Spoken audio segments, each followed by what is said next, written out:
بسم اللہ الرحمن الرحیم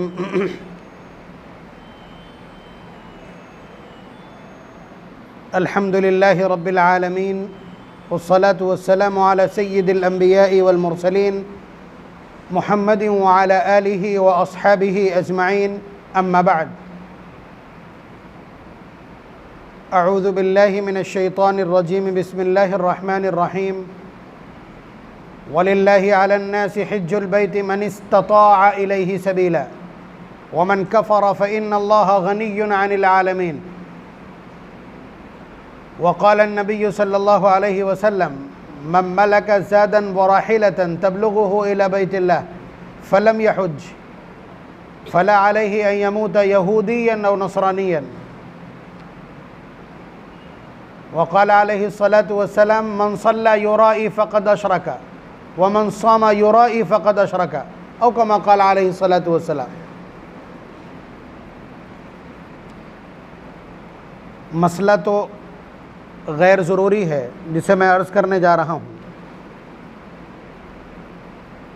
لیکن اس میں انوالومنٹ اتنا زیادہ بڑھ گیا ہے کہ اس کی وضاحت کرنا ضروری ہو گئی۔ ایک صاحب جو پیدل حج کے لیے نکلے ہیں، اس وقت مجھے لگتا یہ ہے کہ ہمارے معاشرے کا، ہمارے نوجوانوں کا یا سوشل میڈیا پر جو لوگ سرگرم ہیں ان کا سب سے بڑا کام یہی رہ گیا ہے کہ اس کی اپڈیٹ لیتے رہیں۔ اب یہ بحث بہت آگے بڑھ گئی ہے مسائل کے اعتبار سے کہ آیا پیدل حج کرنے جانا چاہیے یا نہیں جانا چاہیے، مسائل کیا ہیں، مصالح کیا ہیں، بہت ساری بحثیں ہیں اس کے اوپر۔ لیکن اس پر جو میں ابتدائی گفتگو کر رہا ہوں اس سے آپ کو سمجھ میں آئے گا، اس طرح کے اعمال کا مزاج سمجھ میں آئے گا کہ جو چیزیں عبادت، بندگی اور عبدیت یا اس کے طور و طریق سے ہم آہنگ ہوں وہی چیزیں مناسب ہیں ورنہ نامناسب ہیں۔ اصل میں ہوا یہ ہے کہ ہمیں اس وقت اللہ تبارک و تعالیٰ کی بارگاہ میں اعمال کے قبول ہونے کی فکر نہیں ہے، ہمیں فکر یہ ہے کہ وہ شائع کیسے ہوں گے، وہ پبلش کیسے ہوں گی، وہ لوگوں تک کیسے پہنچیں گی۔ تو سچ بات تو یہ ہے کہ اللہ تبارک و تعالیٰ کی بارگاہ میں اپنی عبادتوں اور اپنے اعمال کی قبولیت کے مقابلے میں لوگوں کے بیچ میں کسی طرح چرچا کا وشے بن جائے، لوگوں کے بیچ تذکرے میں آ جائے، اس کی فکر زیادہ ہے۔ اب آپ دیکھیں کہ عبادت کا مزاج کیا ہے، عبادت کا مزاج کیا ہے۔ نبی اکرم صلی اللہ علیہ وسلم نے جب صدقے کا تذکرہ کیا تو فرمایا کہ تم اس طرح خرچ کرو کہ بائیں ہاتھ کو پتہ نہ چلے کہ دائیں نے کیا کیا ہے۔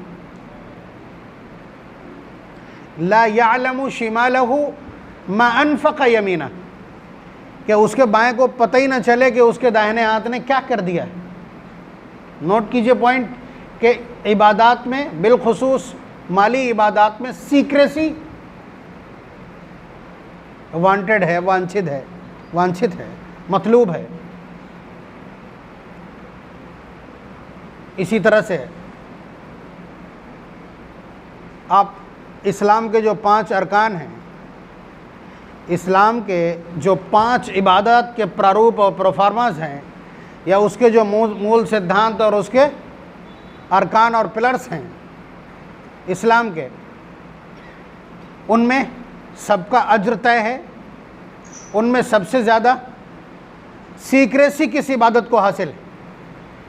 آپ بتلائیے کہ شہادت، توحید باری، نماز، روزہ، زکوٰۃ اور حج، ان میں سب سے زیادہ سیکریٹ کون سا ہے؟ روزہ ہے نا، کہ جس کی اپنی کوئی پوزیشن نہیں، تو اللہ تبارک و تعالیٰ نے فرمایا اس کا بدلہ میں دوں گا، اس لیے کہ یہ خالص میرے لیے۔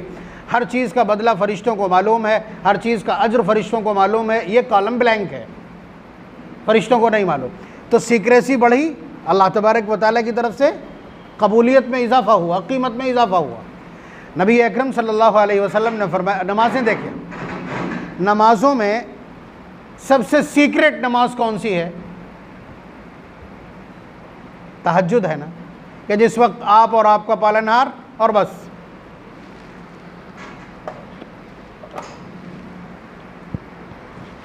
کہ آپ اور آپ کا پالنہار اور بس۔ تو نبی اکرم صلی اللہ علیہ وسلم نے فرمایا کہ افضل الصلاة بعد صلاة المکتوبہ صلاة اللیل، کہ فرض نمازوں کے بعد سب سے افضل نماز کون سی ہے؟ تہجد کی نماز۔ وجہ صاف ہے، وجہ صاف ہے، سیکریسی بہت ہے۔ اسی طرح کوئی بھی عمل جو اللہ تبارک و تعالیٰ کے لیے کیا جائے اور دکھاوے کی نیت نہ ہو، وہ عمل مقبول ہے۔ ہماری مجبوری یہ ہے کہ ہم نے اب عبادتوں کو بھی اسٹنٹ بنایا، عبادتوں کو بھی دکھاوے کا ایک اسٹنٹ بنایا، پورٹل ہے ہمارے پاس تماشے کا۔ اب دیکھیے، ولیمہ سنت تھا، آپ سمجھ رہے ہیں، اس کا کرنا بھی مسنون تھا اور اس میں شامل ہونا بھی ادائیگی سنت تھا، لیکن ایک ایک آدمی کے منہ پر لے جا کر کے کیمرہ کے اس نے کیا کیا کھایا ہے وہ سارا کا سارا مستقل رکھ لیا جائے گا محفوظ کر کے۔ نبی نے کہا تھا کہ آپ کو کسی کی مدد کرنا ہے صدقے کے نام پر، داہنا ہاتھ کیا خرچ کر رہا ہے بائیں کو پتہ نہ چلے، لیکن نہیں، وہاں نیوتا لکھا جائے گا، ایسا آدمی بٹھالا جائے گا جس کا میتھ بہت اچھا ہو، اور وہ کاپی بھی محفوظ رکھی جائے گی۔ عقیقہ کر رہے ہیں، ویڈیو بن رہی ہے، عقیقہ خالص عبادت ہے، ایک صدقہ ہے، صدقہ سیکریسی مانگتا ہے۔ تماشا یہ ہے، کوئی بھی کام کیا جا رہا ہے تماشا بنا ہے۔ نکاح ایک عبادت ہے، اس لیے کہ وہ سنت ہے نبی رحمت صلی اللہ علیہ وسلم کی، اس کا پیلس اور وینیو طے کر دیا گیا کہ مسجد میں ہونا ہے، لیکن نہیں، جب گھسے ہیں تب انہیں کیمرے چاہیے، خود اپنے کیمرے مین لے کے جا رہے ہیں، اور اس کے بعد وہاں تماشا ہو رہا ہے کیمروں کے سامنے۔ تو ہر عبادت کا ہم نے اسٹنٹ بنایا، تماشا بنایا ہے، اور اس کو نمائش کا ایک ذریعہ بنایا ہے۔ تو اسی طرح سے، اور وہ آپ بتائیے، یہ باتیں جو میں کہہ رہا ہوں آپ میں سے کتنوں کو اچنبھت کر رہی ہوں گی، باقاعدہ پوری بدماشی کا۔ میں اپنی طاقت کے ساتھ اگر روک بھی لوں کہ کیمرے اس وقت تک فلیش نہیں ماریں گے جب تک میں بیٹھا ہوں، اس کے باوجود وہ آ کر کے آخر میں جب لڑکا سائن کر رہا ہوگا تو اس وقت ضرور کیمرے چلنا شروع ہو جاتے ہیں، اور پھر مجھ جیسے کمزوروں کے بس کا بھی نہیں رہا، اس لیے کہ بوڑھے ملوث ہوتے ہیں، بوڑھے تن تن کے بیٹھتے ہیں، جن کے اوپر ذمہ داری تھی، جن سے یہ امید تھی کہ یہ نئی نسل کو گمراہی سے بچائیں گے، وہ تن تن کے کیمرے کے سامنے فوٹو کھنچانے کے لیے تیار ہوتے ہیں۔ تو باقی لوگوں کے اوپر سے تو ذمہ داری اپنے آپ ہٹ جاتی۔ اس لیے یاد رکھیے کہ برائی کو اگر آپ روکیں گے نہیں، آپ صرف خاموش رہ جائیں گے اور نئی نسل اس کو عبادت سمجھ بیٹھے گی۔ اس لیے اس سے پیچھے نہ ہٹیں۔ من رأى منکم منکرا فلیغیرہ بیدہ، جب برائی کو ہوتا دیکھیں، نبی اکرم صلی اللہ علیہ وسلم کے لائے ہوئے دین کی رسوائی اگر آپ نے قبول کر لی تو نسل تباہ ہوگی، یہ طے ہے۔ آپ نے اتنا بڑا سودا کیا کیسے کہ قرآن و سنت کے مندرجات کو اور اس کے منصوصات کو آپ نے سر عام بے آبرو ہونے دیا، تو کیا نسل سرخرو ہو جائے گی؟ تو یہ ایک تماشا بنا ہے۔ دیکھیں نا آپ، یہاں جو حج ہوتا ہے، جب حج کرنے کے لیے جا رہے ہوتے ہیں تو چاروں طرف سے پوری برادری ایک ایک کر کے آتی ہے، اسی میں بڑے میاں کا کیا حال بنتا ہے، ان کے خیالات کا کیا بنتا ہے۔ ہر آدمی آتا ہے، دعا کے لیے کہتا ہے، تو وہ یہی سمجھتے ہیں کہ میں بہت بڑا کوئی ولی کامل ہو گیا ہوں۔ یہ نہیں معلوم ہے کہ آپ جہاں جا رہے ہیں یہ اس کا تقدس ہے کہ جانے سے پہلے آپ کی قیمت بڑھ گئی ہے، تو وہ اسی میں کالر سے باہر آ جاتے ہیں۔ یہ بھی غلط فہمی۔ اور اس کے بعد جس طرح سے فوٹو سیشن چلتا ہے اور سینوں پہ ٹکرے مارنے کا جو ایک تسلسل ہوتا ہے، اور اس کے علاوہ جو گیندے کے پھولوں سے لادنے کا جو ایک تماشا ہے، وہ سارا کا سارا کیمروں میں قید ہوتا ہے، اور پھر اس کے بعد بطور یادگار اسے محفوظ بھی کیا جاتا ہے، اور پھر جب واپسی ہوتی ہے تو پھر کیا کہنا ہے، وہ پچھلے جمعے عرض کر چکا ہوں۔ تو عبادات کا ہم نے تماشا بنایا ہے، عبادات کو ہم نے بے رنگ کر دیا ہے، عبادات کو ہم نے بے روح کر دیا ہے، عبادتیں ہماری مردہ ہیں۔ یہ سب کچھ جو میں نے ابھی تک عرض کیا ہے، اس کو ایک طرف رکھیے، اور اس کے بعد وہ پیرامیٹر رکھیے جو کل میدان محشر میں اللہ تبارک و تعالی رکھیں گے، اور جس کا وہ اعلان کر چکے ہیں وَنَضَعُ الْمَوَازِينَ الْقِسْطَ لِيَوْمِ الْقِيَامَةِ، کہ ہم بہت ایکوریٹ اور بہت درست اور بہت صحیح تولنے والا بیلنس اور اسکیل اور ترازو رکھیں گے قیامت کے دن۔ کیا رکھیں گے؟ دھیان دیجئے گا ذرا سا۔ سب سے پہلے مولانا اور حفاظ کرام اور قاریوں کو بلایا جائے گا۔ لفظ تو قاری کا استعمال کیا ہے لیکن سب شامل ہیں۔ ان کو بلا کے پوچھا جائے گا کہ ہم نے تمہیں علم عطا کیا تھا، قرآن کریم پڑھنا سکھایا تھا، قرآن کریم کا فہم اور قرآن کریم کا ادراک عنایت کیا تھا، تم نے اس میں کیا کارگزاری کی؟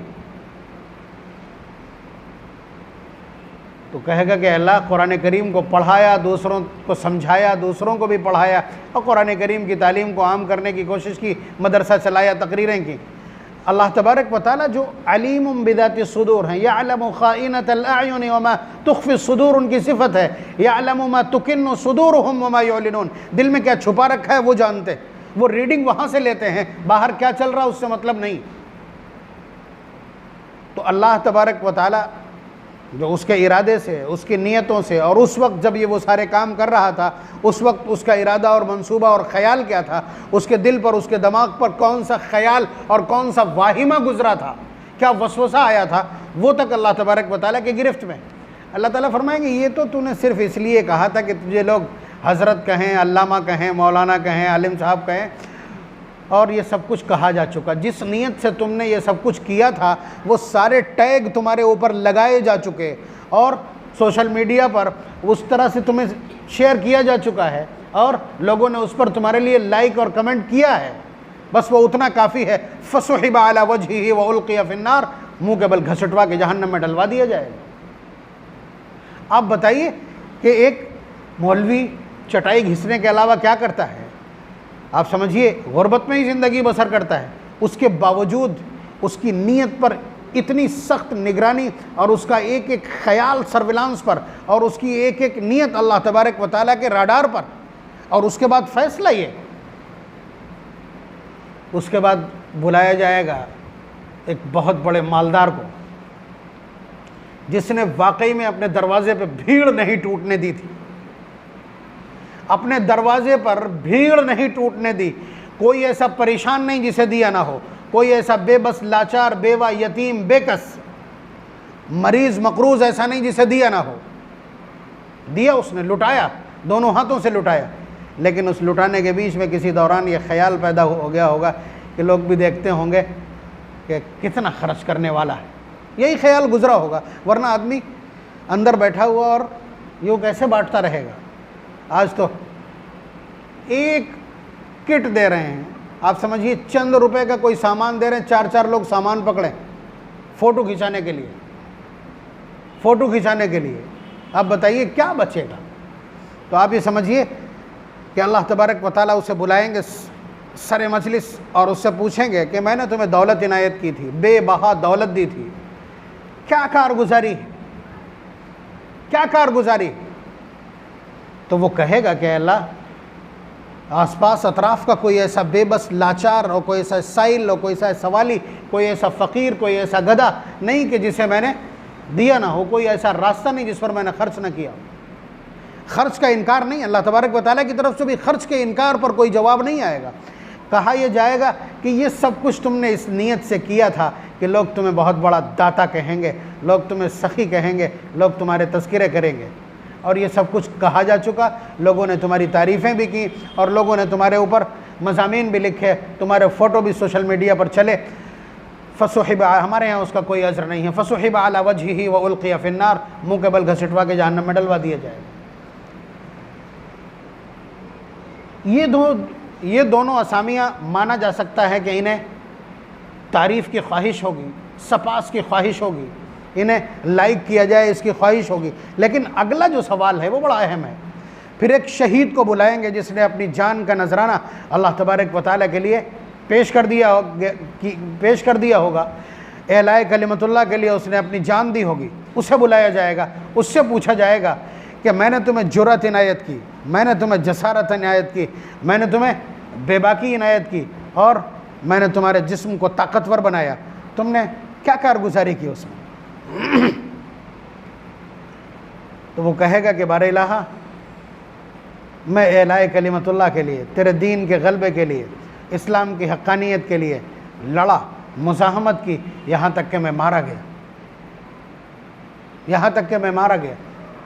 تو اس پر بھی اللہ تبارک و تعالیٰ کی طرف سے وہ جو سرویلانس کی رپورٹ ہے نا، وہ جو کال ڈیٹیل ہے، وہ جو ہارٹ بیٹ کی ڈیٹیل ہے، وہ جو دماغ اور دل کی ریکارڈنگ ہے، وہ ساری کی ساری اللہ تبارک و تعالیٰ کے سامنے، کہ یہ کام تو تم نے اس لیے کیا تھا کہ مارا جاؤں گا تو شہید کہلاؤں گا، بچ جاؤں گا تو غازی اور مجاہد تو کہلاؤں گا۔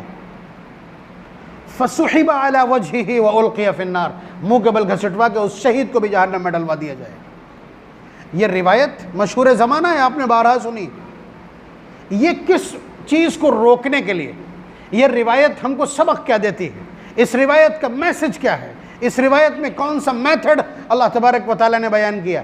کہ اپنی نیتوں کو خالص رکھنا، اپنی نیتوں کو خالص رکھنا، عبادات کو پوشیدہ رکھنے کی کوشش کرنا۔ عبادات کو اگر آپ شائع ہونے دیتے ہیں تو اس کا مطلب یہ ہے کہ نیت میں فتور موجود ہے۔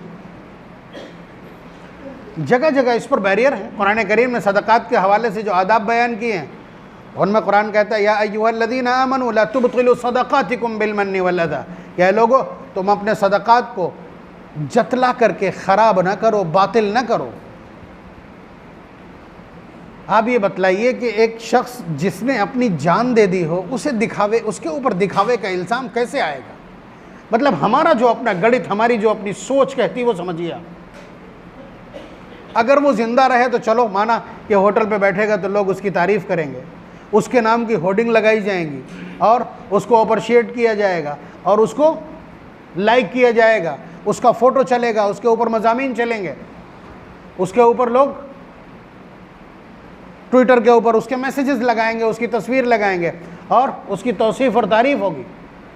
لیکن جو شخص اپنی جان ہی دے دیتا ہو تو ظاہر سی بات ہے اس پر ہم لوگ یہ شک نہیں کر سکتے، ہم لوگ کم از کم یہ شک نہیں کر سکتے کہ اس نے تعریف، جب تعریف سننے والے کان موجود نہ ہو، جب تعریف سننے والا وجود نہ ہو تو پھر کیا تعریف ہو سکتی ہے اس کی اور کیا نیت ہو سکتی تعریف؟ لیکن اللہ تبارک و تعالی دل کے نہا خانوں میں جو نیت موجود ہے اسی لیے ڈرایا۔ قرآن کریم کی آیات جو میں نے تسلسل کے ساتھ آپ کے سامنے تلاوت کی ہیں، ترجمہ نہیں کیا، اس کا مطلب سب کا یہی ہے۔ مختلف جگہ، دسیوں جگہ اللہ تعالیٰ نے کہا کہ ہم تمہارے دل میں چھپی ہوئی حرکتیں بھی جانتے ہیں، علیم بذات الصدور، دل میں کیا چل رہا ہے ہم وہ بھی جانتے ہیں۔ یہ ساری چیتاونیاں اور کوشنس جو لگے ہیں ان کی وجہ کیا ہے؟ وجہ یہی ہے کہ اپنے دل میں بھی کسی طرح کا فتور نہ رکھنا، نیت اور ارادوں کو بالکل صالح رکھنا۔ ہمارے یہاں عبادتیں بالکل خالص صاف ستھری قبول کی جاتی ہیں، اور یہ میدان محشر کا ایک اسکرین شاٹ اللہ تبارک و تعالیٰ نے جو اس طرح سے شائع کروا دیا اور جناب محمد الرسول اللہ صلی اللہ علیہ وسلم کی زبان مبارک سے ہم تک پہنچوا دیا ہے، اس کا حاصل ہی یہی۔ اب یہ آپ نے پریپیکش سمجھ لیا، عبادات کا مزاج سمجھ لیا۔ عبادت کیا چاہتی؟ سیکریسی، آپ اور آپ کا پروردگار جانے، آپ اور آپ کا پروردگار جانے۔ عبادت کا طریقہ یہ ہے، عبادت کا دستور یہ ہے، اور عبادت کی قیمت اتنی بڑھتی چلی جائے گی جتنا آپ اسے سیکریٹ کرتے چلے جائیں گے۔ اب آ جائیے اس پر، اس حج پر جو ہو رہا ہے، وہ نوجوان جو حج کے لیے نکلا ہے اور جس پر طرح طرح کی بات چیت ہو رہی ہے، تو ظاہر ہے کہ اس میں سیکریسی تو نہیں ہے، عبادت کی روح تو ختم ہو گئی نا۔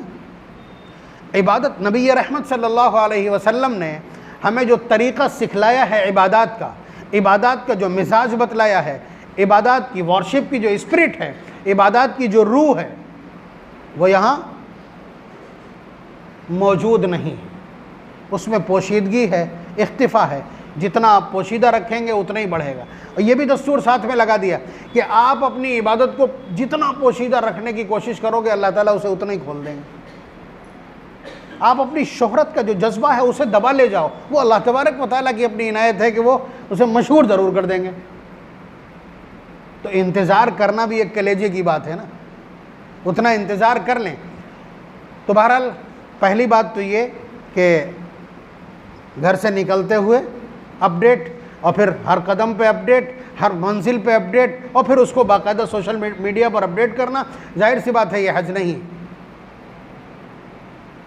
جب پچھلے جمعے کی جو روایت ہے اسے دیکھیے کہ حضور نے کیا فرمایا تھا کہ جب حج کر کے آدمی واپس آئے تو اس سے سلام اور مصافحہ اور دعائے استغفار کہاں کروانی؟ گھر میں گھسنے سے پہلے یعنی اس کا بالکل صاف ستھرا حج، اس کے بالکل صاف ستھرے ہاتھ، فریش ہینڈ کے ساتھ آپ دعا کروائیے اس سے، گھر میں بھی داخل نہ ہونے پائے، اس لیے کہ سارے مسائل اور پوری دنیا اس کی گھر کے اندر بستی ہے، اور دنیا کیا ہے؟ متاع الغرور، دھوکے کا سودا ہے، گندگی ہے۔ تو آپ بتلائیے حاجی کے حج کو اتنا پاک صاف، اتنا صاف ستھرا رکھنے کی کوشش، اور وہاں ہر قدم کی اپڈیٹ، یہ حج نہیں ہے، روح تو ختم ہو گئی اس کی۔ اس کے علاوہ مسائل پر اگر آ جائیے تو عبادات کی روح سے میل نہیں کھاتا۔ جہاں تک پیدل حج کرنے جانے کی بات ہے تو یہ بھی کل آیات اور کل روایات کو اگر سامنے رکھا جائے تو یہ پسندیدہ نہیں ہے، پسندیدہ نہیں۔ جان بوجھ کر کے اپنے اوپر مشقت پیدا کرنا یہ حج کا مزاج نہیں۔ نبی اکرم صلی اللہ علیہ وسلم جس وقت حج کر رہے تھے اس وقت ایک عورت پیدل چلے جا رہی، حضور نے فرمایا یہ پیدل کیوں چل رہی ہے؟ تو کمزور ہے۔ تو حضور کو بتلایا گیا کہ اس نے منت مانی ہے کہ میں پیدل حج کروں گی۔ تو حضور نے فرمایا کہ مرہا فترکب، اس سے کہو کہ یہ سوار ہو جائے، اس سے کہو یہ سوار ہو کے چلے، تماشا نہ کرے۔ یعنی منت مانی تھی۔ پہلی بات تو یہ کہ منت ان چیزوں کی ہوتی ہے جو مقصود عبادات میں، یہ الگ کسی وقت کا مستقل مضمون ہے۔ تو حضور نے ایک شخص کو دیکھا طواف کر رہا ہے، نابینا تھا، دوسرے آدمی نے اس کے رسی باندھی اور اس کے بعد اسے کھینچ کر کے طواف کرا رہا تھا۔ حضور نے وہ رسی کاٹ دی اپنے آپ، حضور نے وہ رسی کاٹ دی، فرمایا کہ ہاتھ پکڑ کے چلاؤ، یہ تماشے نہ کرو۔ اسی طرح کئی واقعات پیش آئیں حضور کے سامنے، تب جب حضور نے یہ سب کچھ کیا۔ حضور نے خود کیسے سفر کیا؟ ان سے زیادہ، ان سے ایک تو یہ ایک ہی حج کیا حضور نے، آئیڈیالوجی پرووائڈ کرنی تھی، لیکن نبی اکرم صلی اللہ علیہ وسلم نے سوار ہو کر کے حج کیا، پیدل حج نہیں کیا۔ حالانکہ حضرت آدم علیہ السلام نے ہندوستان سے جا کر کے، مختلف روایات ہیں، 40 حج کیے، 1000 حج کیے، 300 جس میں سے حج ہے اور 700 عمرے ہیں۔ آپ سمجھ رہے ہیں، اس طرح کی روایات بھی موجود ہیں۔ لیکن اس وقت کی جو صورتحال ہے، اگر اسموتھلی آپ کو جانے کی اجازت ہو، اب بیچ میں 7 ملک پڑتے ہیں، ان میں سے ہر ایک کا آپ کو ویزا چاہیے ہے اور ہر ایک کے یہاں انٹری کی اجازت چاہیے ہے، اس میں جو کچھ خرچ ہوگا، اس میں جو کوشش لگانی پڑے گی، وہ اس خرچ سے زیادہ ہو جائے گا۔ بات آپ سمجھ رہے ہیں؟ اب قرآن کریم کی براہ راست آیت کے ذریعے سے استدلال کرتے ہیں کہ اللہ تبارک و تعالیٰ کا ارشاد وَلِلَّهِ عَلَى النَّاسِ حِجُّ الْبَيْتِ مَنِ اسْتَطَاعَ إِلَيْهِ سَبِيلًا، کہ اللہ کے لیے لوگوں پر اللہ کے گھر کا حج کرنا فرض ہے، لازم ہے۔ کس کے اوپر؟ من استطاع الیہ سبیلا، جو وہاں جانے کی قدرت رکھتا ہو، من استطاع، جو قدرت رکھتا ہو۔ اب یہ اللہ تبارک و تعالیٰ نے تو اسے ایسے ہی چھوڑ دیا، اس لیے کہ علاقے مختلف ہیں، کوئی وہیں مکے میں ہی رہتا ہے، کوئی باہر رہتا ہے، کوئی کہیں رہتا ہے، ہر ایک کی قدرت الگ الگ ہوگی۔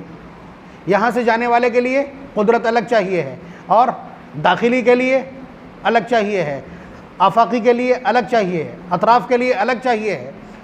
تو من استطاع الیہ سبیلا، جو وہاں پہنچنے کی قدرت رکھتا ہو۔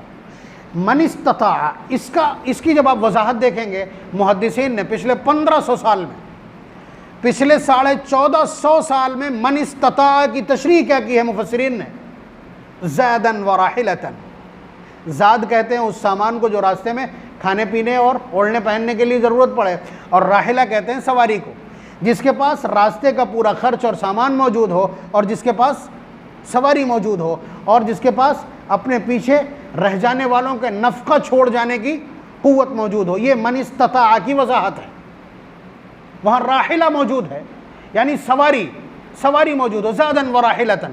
اب چھوڑیے، یہ تو مفسرین کی بات ہو گئی۔ اب دیکھیے براہ راست ترمذی کی روایت، حضور فرماتے ہیں من ملک زادن وراحلتن، جو مالک ہو زاد کا اور راحلہ کا۔ سمجھ گئے نا آپ؟ زاد کا مطلب کھانا پینا اوڑھنا پہننا جس کی راستے میں سامان کے طور پہ ضرورت پڑے. راحلتن سواری، من ملک زادن و راحلتن جو مالک ہو توشہ سفر کا اور سواری کا. تبلغہ الی بیت اللہ ایسی سواری اور ایسا سامان جو اسے مکے تک پہنچا کے واپس بھی لے آئے. تبلغہ الی بیت اللہ بیت اللہ تک پہنچا دے اور واپس لے آئے. کیا آیا؟ من ملک زادن و راحلتن تبلغہ الی بیت اللہ فلم یحج. اور پھر ایسا شخص اگر حج نہ کرے تو پھر چاہے وہ یہودی ہو کے مرے چاہے نصرانی ہو کے مرے، اس شخص کے اوپر حج فرض نہیں. ہر نوجوان پیدل چل کر کے وہاں تک پہنچ سکتا ہے. کیا فقہا کہیں گے کہ اس کے اوپر حج فرض ہے؟ کوئی ایک فقیہ کوئی ایک مفتی ایسا ہے جو یہ کہتے کہ اس کے اوپر حج فرض ہے؟ حج فرض تب ہوگا جب اس کے پاس سواری کا نظم. اگر کوئی شوق میں مشقت میں ایسا کر رہا ہے تو اول تو یہ ایسی مشقت ہے جو جان کو جوخم میں ڈالنا ہے، جو کہ جس کی شریعت مطلقاً اجازت نہیں دیتی. آپ سمجھ رہے ہیں؟ ابھی جب تک ہندوستان چل رہا ہے خبریں ہیں، لیکن اس کے بعد کچھ بیابان بھی تو آئے گا، کچھ بیابان بھی ہوگا، کچھ پرخطر راستے بھی ہوں گے. ایسے میں اپنے آپ کو ڈالنے کی شریعت نے اجازت نہیں دی. آپ کا گھر سامنے ہے، آپ کا گھر سامنے ہے، باولا کتا بیٹھا ہوا ہے مسجد کے دروازے پر جس نے آج 2-4 لوگوں کو کاٹ لیا ہے. آپ کو جماعت چھوڑنے کی اجازت ہے. بات آپ سمجھ رہے ہیں؟ اس لیے کہ مسجد تک جانے کا راستہ خطرے میں ہے. شیر بیٹھا ہے، دروازے پر سانپ بیٹھا ہے اور کوئی اور موجود نہیں ہے.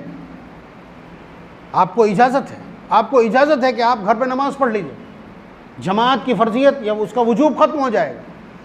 تو راستے کا پرامن ہونا، راستے کا پرامن ہو، نماز کے لیے حالات کا پرامن ہونا ضروری. مثلا کوئی دشمن آپ کی گھات میں ہے، اگر آپ کھڑے ہو کے نماز پڑھیں گے تو دیکھ لے گا، تو آپ کے لیے قیام ساقط ہو جائے گا. آپ بیٹھ کے نماز پڑھیے. بات آپ سمجھ رہے ہیں؟ تو یہ جو سوشل میڈیا کے اوپر اس وقت اتنا بڑا اپڈیٹ بنا ہوا ہے، اتنا بڑا تماشا بنا ہوا، ہر نوجوان موبائل لیے صرف اپڈیٹ دیکھ رہا ہے، اتنا بڑا انوالومنٹ، یہ غلطی ہے. ظاہر سی بات ہے یہ بھی اسی سے جڑے گا جا کر کے. اگر کوئی کسی طرح سے غفلت میں مبتلا ہے اور اربوں خربوں روپیہ جو موبائل میں خرچ ہو رہا ہے، نیٹ میں خرچ ہو رہا ہے، اس وجہ سے یہ بھی وہیں جڑے گا جا کر کے.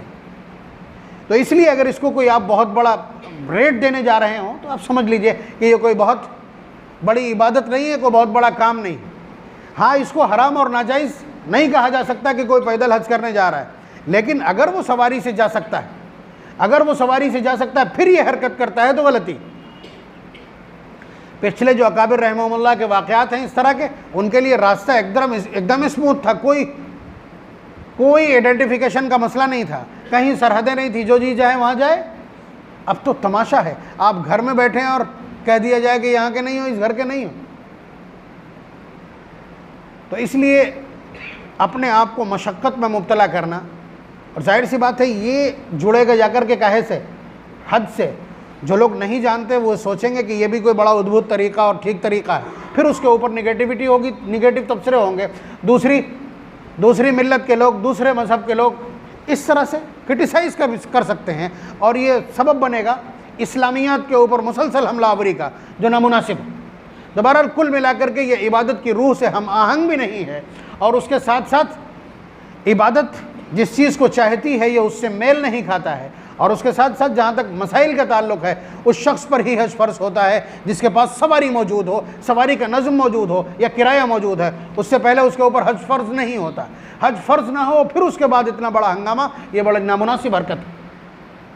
یہ بات ہم نے آپ کو بتلانے کے لیے کہہ دی، آپ کو بتلانے کے لیے کہہ دیے کہ آپ کا جو اس طرح کا عقیدت کے ساتھ انوالومنٹ اس وقت موبائل میں لگا ہے یہ نامناسب ہے. اللہ تبارک و تعالی ہم سب کو عبادت کے طریقے سے کرنے کی توفیق مرحمت فرمائے.